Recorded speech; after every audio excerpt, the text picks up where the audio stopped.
And yes, thank you everyone. Thank you to the Co-op program for the opportunity to be here. So 20-ish years ago, I was largely sitting where you are now, and as I was sitting through the first part of this presentation, I was having some kind of wacky flashbacks about, like the turn around and clap for your family stuff. I totally did that 20 years ago, 100%.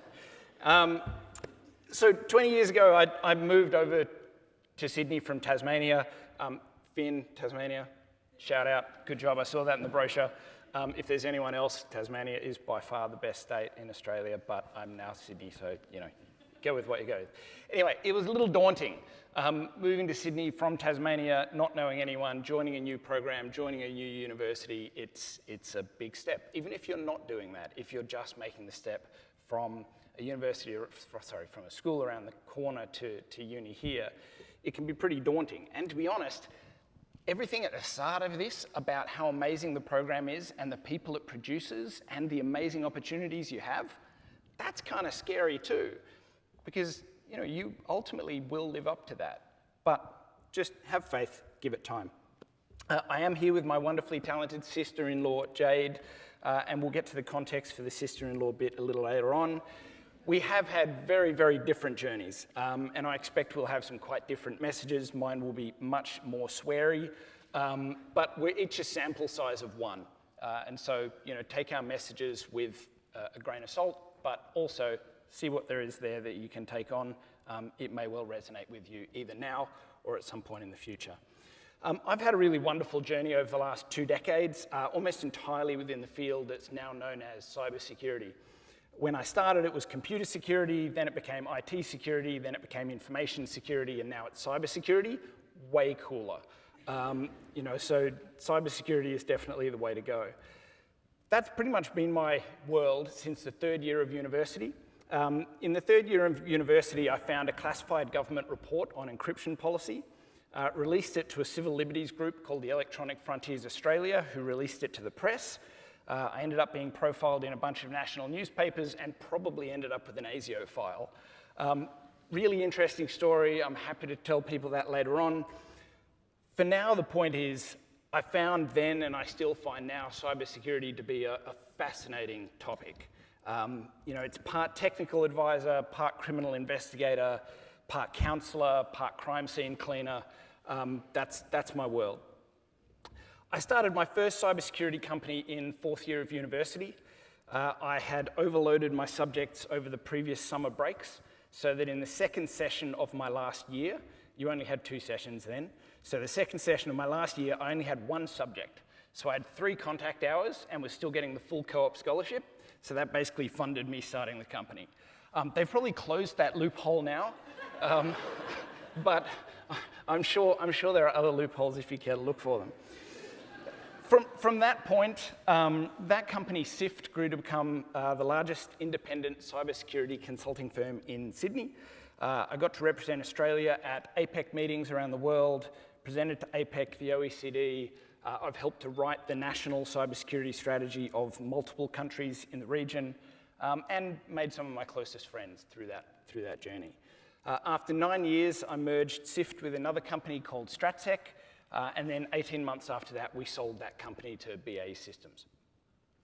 After 2 years with BAE Systems following the sale, I attempted to semi-retire when I was 31. And one of the nicest things that anyone said to me came from a colleague called Alistair McGibbon, who went on to be the Prime Minister's Special Advisor for Cybersecurity. And he said that it was a shame I was leaving the industry because I was one of the people who always gave a shit. They were his exact words. And it was a phrase that, as I say, while a little bit sweary, and I apologize for that, it really stuck with me because of its simplicity, its honesty, and ultimately its fundamental truth. I did give a shit. I always had, and I always will. And I now realize that that is my secret of success. And I give to you tonight that secret to do with it as you wish. At university, I largely trod my own path.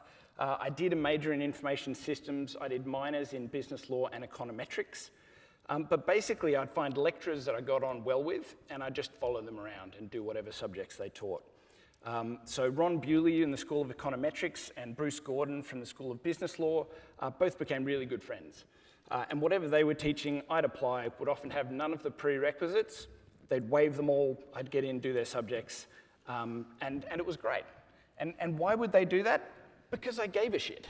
You know, I wasn't there doing the subjects because they were on a mandatory list I had to follow. I was there doing the subjects because I cared, because I wanted to learn, and I wanted to learn from them. Back to my semi-retirement. I promptly grew bored and wanted to know if it was just luck that had allowed me to build and sell SIFT and StratSec, so I started again. So I started with a colleague called Craig Searle, who was employee number 1 in the first company, and our new company was called Hyvant. And if you go and have a look on Seek for any job ads that are run for Hyvant, you will find that one of the mandatory requirements that we have is you have to give a shit. What we mean by that is that you need to care. I mean, ultimately, that's the point that I'm making.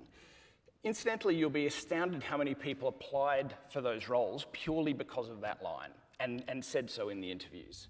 Because people yearn for the opportunity to work somewhere where they have the opportunity to genuinely matter. They have the opportunity to genuinely contribute and to genuinely make a difference. In these COVID days, it's more important than ever. We all rely deeply on the fact that the cleaners that we deal with day to day care enough to do a good job.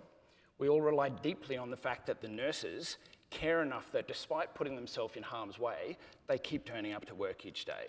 And yes, in my line of work, we all have to basically rely on the fact that we care enough to make secure all of the systems that secure your personal data, your financial data, your healthcare data, and effectively stop people being able to hack into those systems.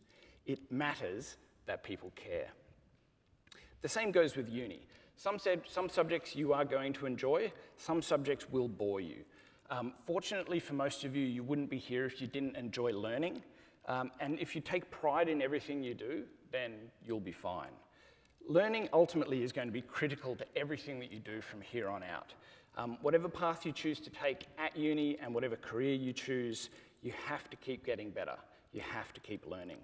One of my favorite quotes is actually from a guy called Ferran Adrià, who is the creator of El Bulli, which for many, many years was voted the #1 restaurant in the world in Spain. Sadly, has now closed down. But his quote was that knowledge is knowing tomato is a fruit. Wisdom is knowing not to put it in a fruit salad, which to me is just a wonderful quote. One of the great strengths of the co-op program is that it gets you that one step closer to wisdom. It gets you that one step closer to being able to actually apply the knowledge that you gain through the university course. Because it's not enough to get the knowledge, you have to be able to apply the knowledge. Back to Hyvant. 3.5 years after starting that company, we sold it to Trustwave, which is where I still am today. With the wisdom of having done it once before, in 3 years we had created the same amount of value in Hyvant as it took us 10 years to create in StratSec the first time around. Now, on a personal level, it would be an unreasonable omission for me not to mention the fact that I met my wife in the co-op program. Now, I'm not saying that your future husband, wife, boyfriend, girlfriend, partner, or soulmate is in this room right now, although I statistically can't rule it out. But I am saying that 20 years from now, some of your closest friends will be the people that you do this course with. Without being unreasonably dramatic, this program will influence the rest of your life. And in fact, someone said that on one of the videos, which really weirded me out, but it is absolutely the case. This will influence the rest of your life. So all I can say is to implore you to take advantage of the opportunities that you're given. When opportunities pop up to be involved in things, really just take the bull by the horns and make the most of what you can. And yes, I am going to close by saying it once more, whatever you do, please give a shit. Thank you.